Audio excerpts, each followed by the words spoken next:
চাউলের ভাত খাওয়ার বাবু? 1 কেজি চাউলের ভাত, সাথে থাকবে হাফ কেজি মরিচ। বাপরে বাপ। তরকারি? তরকারি যেটাই দেবো ওইটাই। তরকারি মরিচ দেবে আগত, ভাতের আগত মরিচ ওরাইবে। লবণ? লবণ ছাড়া। লবণ ছাড়া। মানে তুই এখন কতগুলা ভাত খাচ্ছিস? হাফ কেজি চলবে। Half KG? আর ভালো তরকারি হলে 1 কেজি। ভালো তরকারি হলে 1 কেজি, আর নর্মাল তরকারি হলে হাফ কেজি। মানে তোর হাফ কেজি লাগবেই, লাগবে। তোর মিনিমাম হাফ কেজি। সাথে মরিচ কতগুলা? এই হাফ কেজি চাউলের ভাতত 1 পোয়া মরিচ লাগবে। নিশ্চিত? হুম। তুই এলাকার মধ্যে সব থেকে বেশি খাস? না, আমার বড় ভাই একটা আছে, কার কি নাম? রব্বানি, গোলাম রব্বানি। ওই সব থেকে বেশি খায় না? হ্যাঁ। তো যারা খাইতে পারে না তাদের উদ্দেশ্যে কিছু বলার আছে তোর?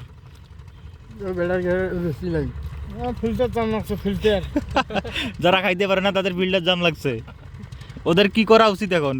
আমার ধরে যাওয়া শোরুম যা ফিল্টার চেঞ্জ করা লাগবে। মানে যাদের ফিল্টার জাম লাগছে তাদেরকে শোরুমে নিয়ে যাইতে হবে, শোরুমে নিয়ে গিয়ে ফিল্টার চেঞ্জ করা লাগবে, এই তো কথা।